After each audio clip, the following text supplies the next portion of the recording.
My speech is similar like the last one. Today I want to tell you about the China dream. What's China dream? We all know about American dream, but what is China dream? American dreams means that if you work hard, then you will get your reward. Because the USA is a fair and a democratic country. Americans are all proud of this. It's different from China dream. American dream is individual-oriented, but China dream is group-oriented. A century ago, as we learn from history lessons, China had many wars with other countries. On the other hand, China had been bullied by Western countries. The article accurately described a proud Asian civilization was brought to its knees by foreign gunboats.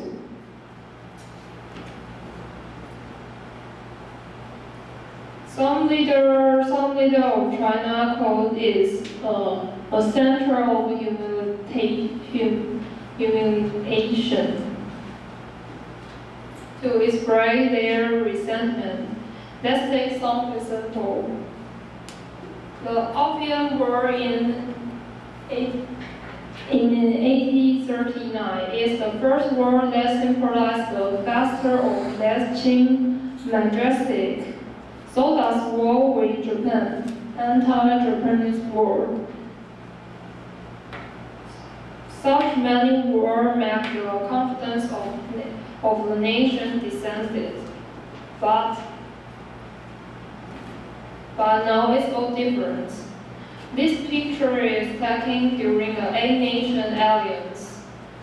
From the left to the right are Britain, who from British United States, and the Australian colonial British India, because at that time India is a colony of British, Germany, France, and Austria-Hungary, and the right one is Italy and Japan, but Russia doesn't in this picture, and British India is included in the British, so there are 9 people here, 9 persons. I just mentioned that nowadays all different. The sentence the classman just mentioned is we must achieve. This sentence is said by the retired colonel who wrote a book, China Dream, Great Power Thinking and the Strategic Positioning of China. He said the sentence, we must achieve the great dream, Bible of the China nation, and we must ensure there is unity between a populous country and the strong military.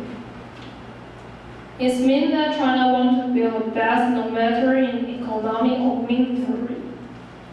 The picture on the left-hand side is the red flag, is the air defense mixture.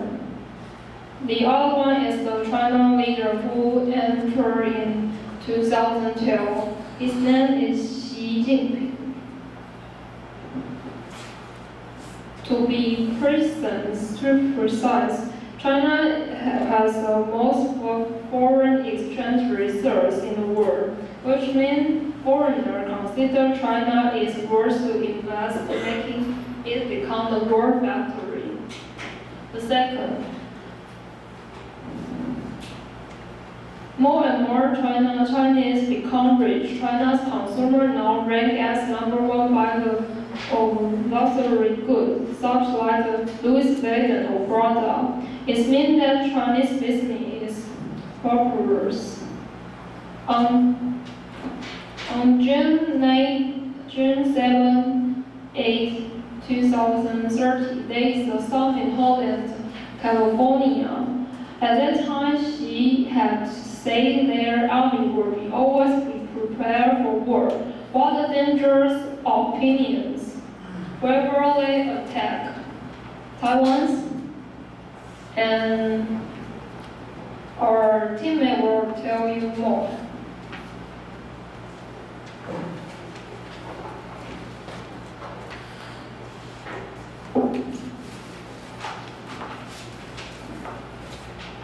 Before reading this article, I really didn't know who is the leadership in China now. Then I was ridiculed by our group. So today my topic is Xi Jinping. Who is Xi Jinping? He was the leadership of the Chinese Communist Party, and he was the president in China.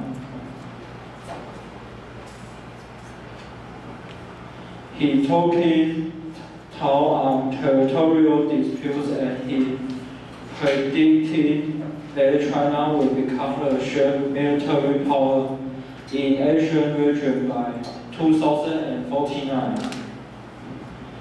His motto is China 志, 中国梦. He said, we must achieve the great revival of the Chinese nation, and we must ensure there is unity between a prosperous country and strong military. For decades, Chinese people regarding the Western countries as arrogant overlord, 霸主. However, Xi Jinping pioneered a new era of China's international exchange. He did not just economical revolution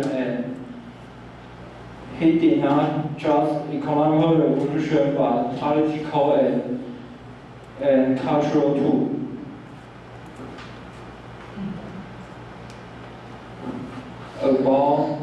About Xi Jinping's viewpoints, the first is August 19th speech. In August 19th speech, he said, economic development is the center of the party, and the party's awareness is an extremely important work. And the second is 8 Iron Law, 铁律8条. His 8 Iron Law is through good party atmosphere to reverse the social atmosphere. The third is leadership policy. His leadership policy is keeps the purity of the party. And concerning the human rights for 3 decades of revolution, China's human rights have been greatly improved. However, China's human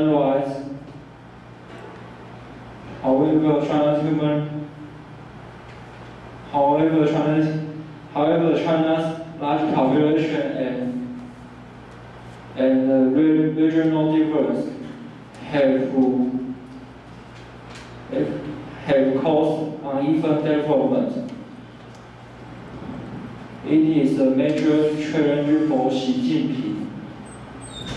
About human rights, he insisted on people orientation, 以人为本, and he always put the people's wishes and requirements in mind.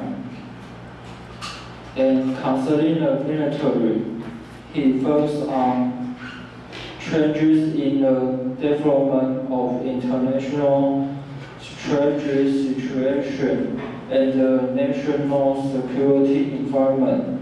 He emphasized to be able to fight and win the war. 来之能战，战之必胜. I really appreciate Xi Jinping's viewpoints because he had a comprehensive policy. He used a lot of policies to prevent corruption, 贪腐. In Taiwan, politics is like another dark world. It is filled with injustice and selfish. But China is not a liberal country, so I prefer liberty in Taiwan.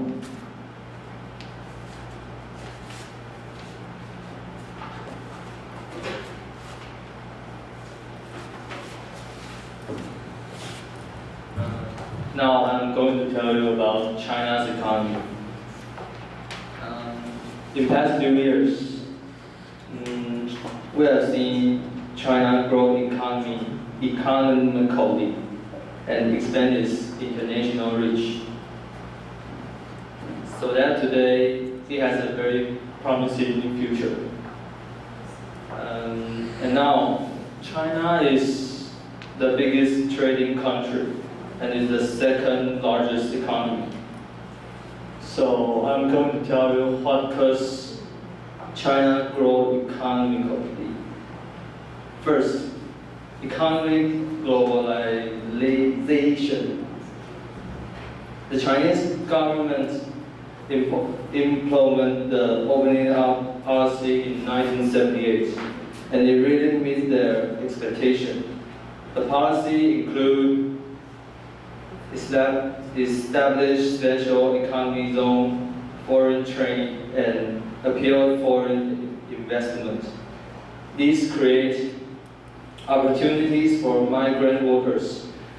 It raised their incomes and widely decreased poverty. And second one, importance of internal reforms.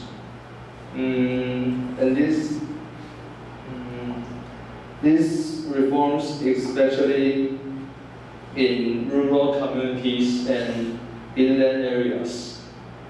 These reforms include reforms of the agricultural price system and land contract system and development of township enterprises, driven by the development of rural industry. Because China's economy took off in rural communities, so that means it plays an important role. Rural communities' development affect the pace and speed China's full transition to a market economy. In 1980s, most of China's population was in rural areas. So rural development substantially equivalent to China's overall development. And third, township enterprises. China's economic takeoff not only to increase food production. The more important is the reform of rural communities. The more important is the reform of rural labor to production of high-value added industries and service to create the condition. Township enterprises play a crucial role in this process. They raise the rural incomes, absorbing surplus labor in rural areas, but also narrowing the incomes gap between urban and rural areas has contributed in 1980s. What do you mean by township enterprise? 乡镇企业 Small business?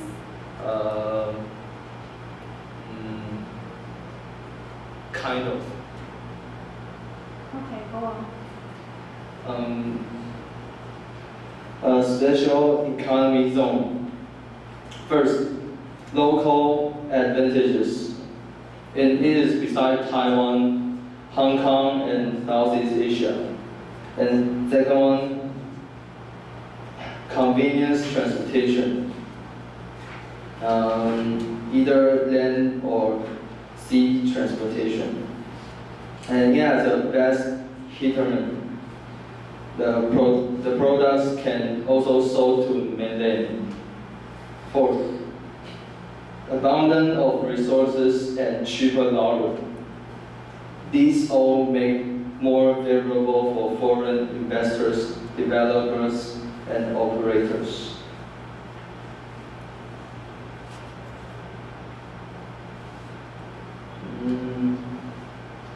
The economic gap between Eastern and Western China.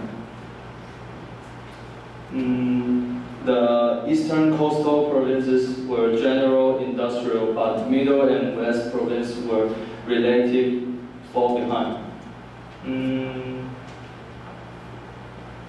This is the main problem that although China grow economically, but this is the problem that it brings to China. So I'm going to tell you how China should fix this problem.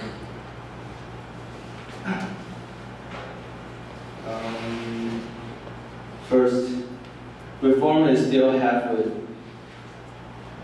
The government continues to occupy the dominant position in allocation of resources. Constrains the marketplace a fundamental rule. They control mines, marines, urban land, and most of the capital. And the most important is that we all know that in modern market economy needs a perfect law foundation, and it is indispensable. But there aren't in China now, and the government officials have too much power to approve them through direct investment, so they can do whatever they want. Second, social contradictions also almost reached a critical point. After reform and opening up, China put a lot of land and other resources by large scale introduction of foreign or low-wage migrant workers to achieve a high growth economy. But these positive effects have gradually diminished. Some areas appears technical progress slow, and slow raise the income of workers and lack of population consumption. If China don't break down these barriers of institutional and achieve the change of economic growth mode, may inevitably lead to economic and social disaster. Executive power to intervene on the power and widen the gap between poor and rich.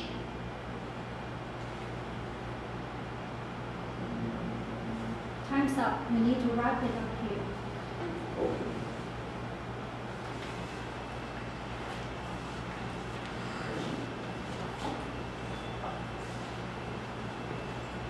Okay, and now I show you the superior of economy and other development in China.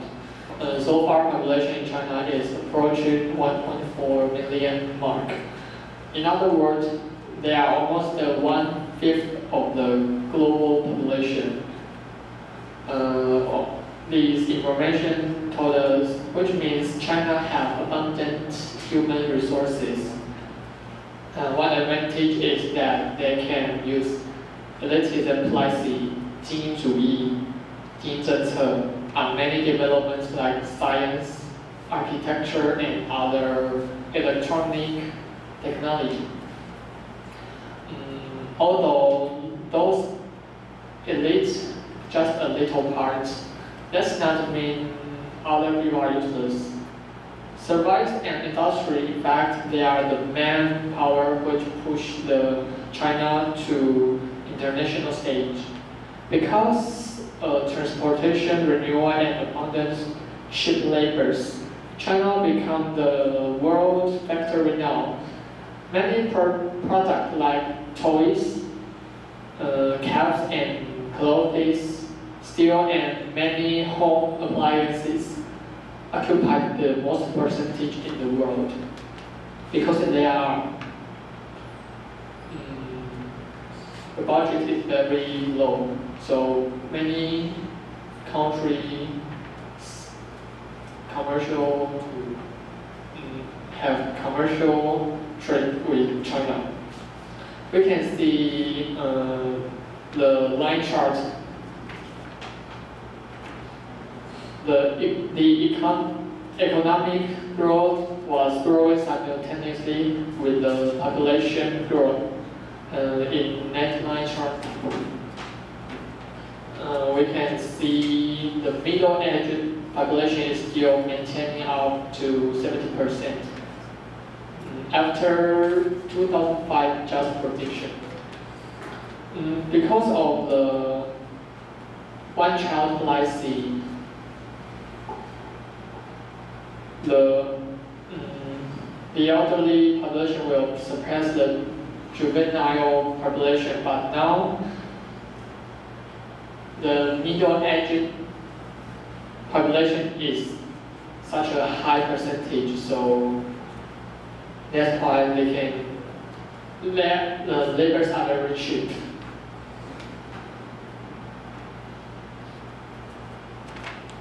Okay. Besides the plentiful human resources, economic revolution also played an important role in China. Economic growth.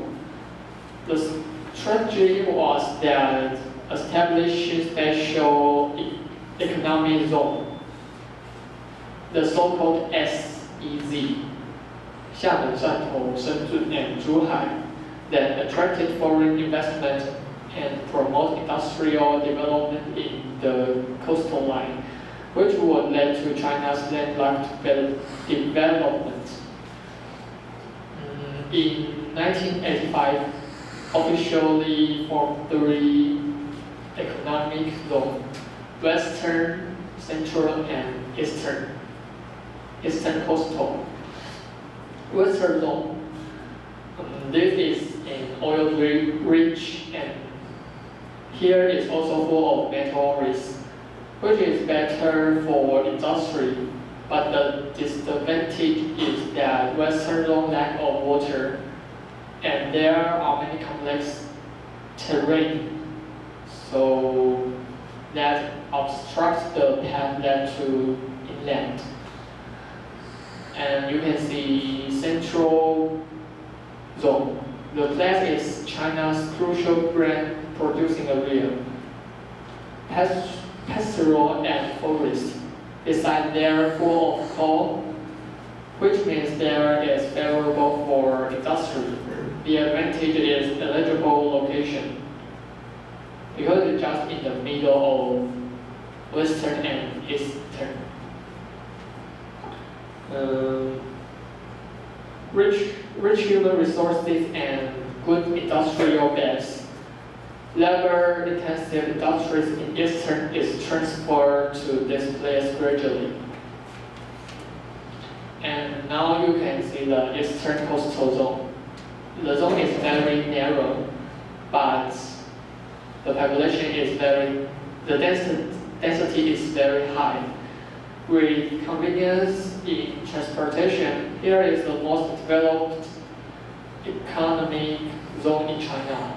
After quantity or output value of industry and commerce are occupied more than 70% in this country, because here is very convenient for transportation, like airplane or ship or commercial ship. Okay. Then we'll talk more about Taiwan. Now I will show you some extension about Taiwan.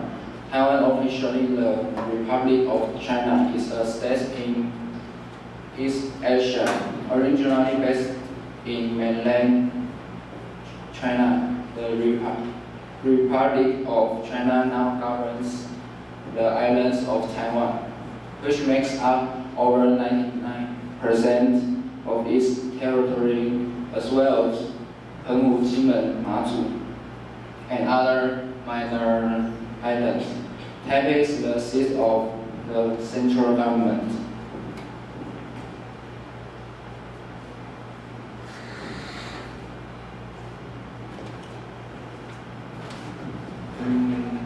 Economy and industry of Taiwan. During the later half of the 20th century, Taiwan experienced rapid economic growth and industrialization, and is now an advanced industrial economy. In the 1980s and early 1990s, Taiwan evolved into a multi-party democracy with universal suffrage. Taiwan is one of the 4 Asian tigers and a member of the WTO and APEC. The 19th largest economy in the world, its high-tech industry play a key role in the global economy. The quick industrialization and rapid growth of Taiwan during the later half of the 20th century has been called the Taiwan miracle, Taiwan 奇迹. Taiwan is the one of 4 Asian tigers alongside Hong Kong, Singapore, and South Korea. In 1974, Jiang Jingguo implemented the 10 major construction projects, Taiwan 10大建设. The beginning foundations that helped Taiwan transform into its current export-driven economy. Since the 1990s, the number of Taiwan-based technology firms have expanded their reach around the world. Well-known international technology companies headquartered in Taiwan include personal computer manufacturers like Acer and Asus, and mobile phone maker HTC, as well as electronics manufacturing giant Fushikang, which makes products for Apple and Microsoft.